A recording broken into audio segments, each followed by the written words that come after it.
Students, आज हम लोग पढ़ेंगे गुडविल। गुडविल की एक क्या है, इसके बारे में आज हम लोग समझेंगे। गुडविल के बारे में पिछले साल क्लास में भी हम लोग पढ़ चुके थे, जब हम लोग रियल अकाउंट पढ़ रहे थे। तो रियल अकाउंट किसको कहते हैं? रियल अकाउंट कहते हैं वास्तविक खाता को। रियल अकाउंट में क्या आता है? कंपनी की सभी तरह की संपत्ति आती है, सभी तरह के एसेट्स। और बताया गया था कि रियल अकाउंट दो प्रकार का होता है, एक रियल टेंजिबल रियल अकाउंट, दूसरा इंटेंजिबल रियल अकाउंट। याद है या नहीं? Yes sir. एक रियल टेंजिबल अकाउंट और दूसरा इंटेंजिबल रियल अकाउंट। दोनों में क्या फ़र्क है?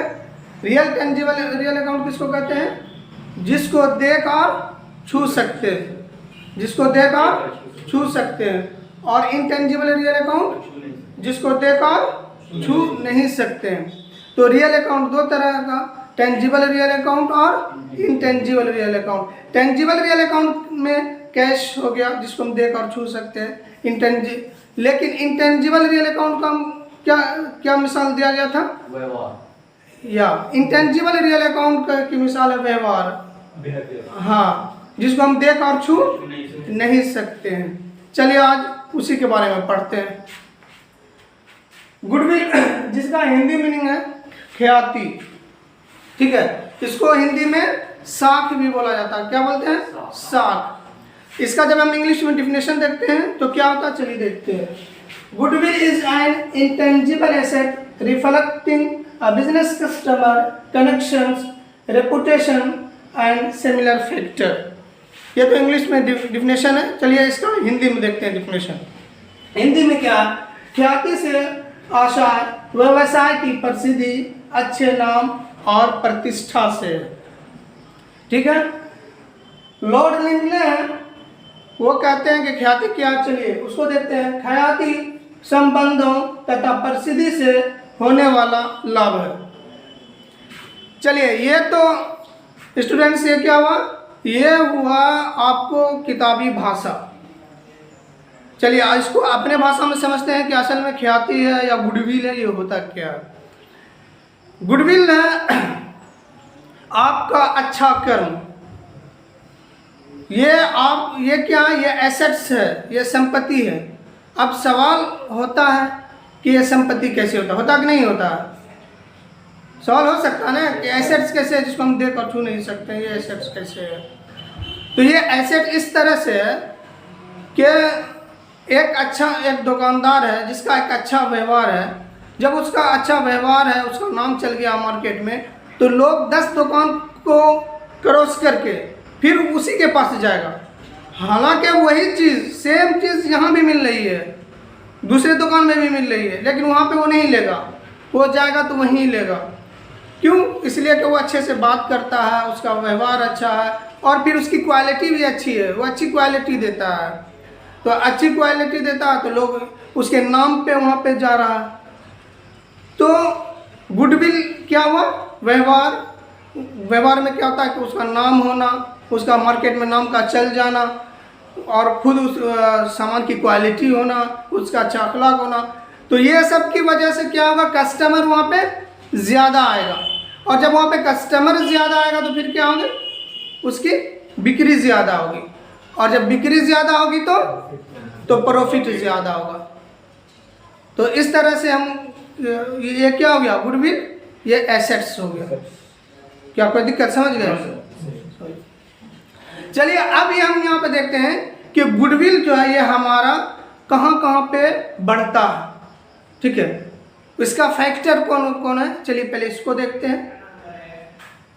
फैक्टर्स ऑफ गुडविल देखिए। लोकेशन, अगर लोकेशन अच्छी हो, ऐसी जगह पर दुकान हो जहाँ पे कस्टमर ज़्यादा आते हो, तो वहाँ पे क्या होगा? खुद ब खुद बाय डिफ़ॉल्ट क्या होगा? गुडविल बढ़ेगी, है ना। जैसे गुडविल अगर किसी स्कूल के पास अगर कोई दुकान हो तो वहाँ बढ़ेगा। हाँ, अगर किसी रेलवे स्टेशन के बगल में दुकान हो तो ऑटोमेटिक वहाँ पे जो है ज़्यादा क्या कहते कस्टमर्स आएंगे। बस स्टैंड के बगल में हो, पब्लिक प्लेस, हाँ, जहाँ पे पब्लिक प्लेस हो, तो ऐसे जगह पे क्या है कि गुडविल क्या होती है? हमारी बढ़ती है। समझ गए? कोई दिक्कत? उसी में से दूसरा आता है मार्केट सिचुएशन। मार्केट सिचुएशन क्या है कि मार्केट में उतार चढ़ाव होता रहता है। अब एक दुकानदार को ये चाहिए कि वो मार्केट के उतार चढ़ाव के हिसाब से अपने दुकान में क्या रखे, माल रखे, है ना, और माल की क्वालिटी दे, तो इस हिसाब से वहाँ पे कस्टमर भी बढ़ेगा। ठीक है। तीसरा, एफिशिएंट मैनेजमेंट। मैनेजमेंट का क्या होना, मैनेजमेंट का पूरा माहिर होना, एक्सपीरियंस होल्डर होना कह लो, कि अगर क्या है मैनेजमेंट, जो मैनेजर है उसको मालूम है कि किस तरह की क्वालिटी देनी है, अच्छी क्वालिटी देनी है, और किस तरह से लोगों से व्यवहार करना है, तो इससे भी क्या होता है, गुडविल हमारा बढ़ता है। क्वालिटी ऑफ द प्रोडक्ट, हाँ, जो हम क्वालिटी दे रहे हैं वो क्वालिटी क्या होनी चाहिए, अच्छी क्वालिटी होनी चाहिए, तो इससे भी क्या होता है, हमारा गुडविल बढ़ता है। ठीक है। Personality of businessman. बिजनेसमैन जो है, जो बिजनेसमैन है, जो ओनर है, मैनेजर है, वो सब क्या होना चाहिए, उसकी पर्सनालिटी होनी चाहिए। पर्सनालिटी में एक अच्छा व्यवहार भी आता है ना, हाँ, और अच्छा व्यवहार भी आता है, कि ये भी क्या होना चाहिए उसका, तो इससे क्या होता है, गुडविल बढ़ता है, मतलब कस्टमर ज़्यादा आते हैं इससे, तो फिर गुडविल बढ़ता है। Publicity and advertisement. किसी भी चीज़ के लिए क्या है, पब्लिसिटी होना, एडवर्टीजमेंट होना ज़रूरी है। जितना प्रचार होगा कस्टमर उतना ज़्यादा बढ़ेगा, तो इस सब की वजह से गुडविल हमारा बढ़ता है। पॉपुलैरिटी ऑफ ट्रेडमार्क, नाम का चल जाना, कि अगर हम कोई सामान है, ठीक है, और सामान लेंगे तो हम उसी के यहाँ से लेंगे, क्यों, इसलिए कि उसका नाम सभी लोग जानता है। वहाँ पे क्या कि होता, किसी किसी मार्केट में किसी का नाम चल जाता है कि नहीं, कोई भी चीज़ लो उसके यहाँ से, वो अच्छा ही चीज़ मिलेगा, वो ठग नहीं सकता, गलत नहीं कर सकता, तो इसीलिए क्या हुआ, क्वालिटी, ये उसका नाम का चल जाना, नाम का मशहूर हो जाना, ये भी क्या करता है, कस्टमर को बढ़ाता है। समझ गए कि गुडविल कहाँ कहाँ पे बढ़ सकता है, इसको समझ गए। चलिए अब हम लोग समझते हैं क्या, कि गुडविल ये क्या है, ये एक एसेट्स है, इसको तो समझ गए, और उस पर भी इंटेंजिबल रियल अकाउंट है, ये इसको समझ गए। अब इसकी गणना कहाँ पर करेंगे और कैसे करेंगे, ठीक है, मतलब इसका कैलकुलेशन करेंगे, इसका जो वैल्यू करेंगे, तो ये कैसे करेंगे, चलिए इसको हम समझते हैं। ठीक है।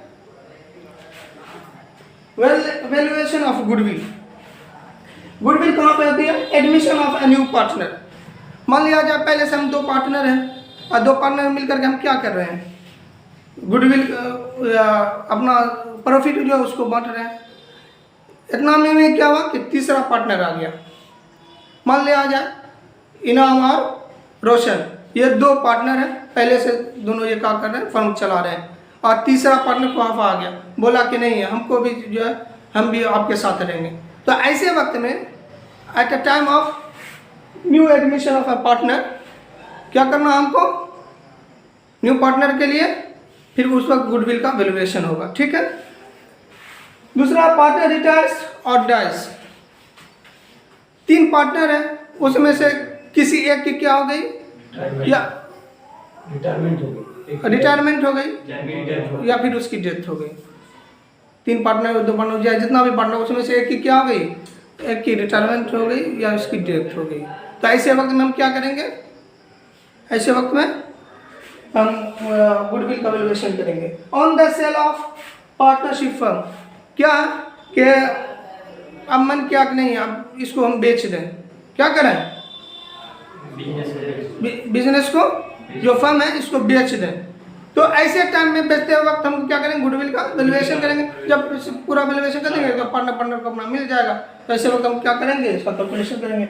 डिसोल्यूशन ऑफ पार्टनरशिप क्या हो गया, विघटन हो गया, फर्म जो है वो ख़त्म हो गया, अब उसको हम ख़त्म कर रहे हैं। तो ऐसे वक्त में भी हम क्या करेंगे, हाँ, मर्जिंग ऑफ पार्टनरशिप फर्म, क्या करेंगे कि मेरा जो फर्म है, ऐसा आप लोग देखे होंगे कि बहुत सारा ये कंपनी को वो कंपनी में मिला दिया, वो कंपनी खरीद लिया, है ना। तो क्या हुआ कि अब पार्टनरशिप फर्म है, उसको दूसरे पार्टनरशिप फर्म से क्या कर रहे हैं, मर्ज कर रहे हैं, और सोचें कि दोनों मिला करके हम चला। तो ऐसे वक्त में हाँ, तो ऐसे वक्त में भी हम क्या करेंगे, गुडविल का उस वक्त हम क्या वैल्यूएशन करेंगे, ठीक है, उसका कैलकुलेशन करेंगे। इसे changing in the profit sharing ratio, जिस वक्त क्या होगा, जिस वक्त हम पहले से हम कुछ और अनुपात में कुछ और रेशियो में बांट रहे थे, ठीक है, अब जो है हम मन किया कि नहीं अब इसको जो प्रॉफिट शेयरिंग रेशियो इसको हम चेंज करें, उसका रेशियो हम जो बांट रहे थे, तो जिस वक्त हम फिर चेंज करेंगे फिर उस वक्त हम क्या करेंगे, गुडविल का कैलकुलेशन करेंगे और उसका वैल्यूएशन करेंगे। समझ गए, अच्छी तरह से समझ गए। चलिए आगे जो है इसका जो मेथड है, तरीका बनाने का, और मैं क्या कहते हैं इसका किस तरह से ये बनेगा, पूरा जो क्वेश्चन इसका हल किया जाएगा, ये अगले नेक्स्ट वीडियो में, ठीक है।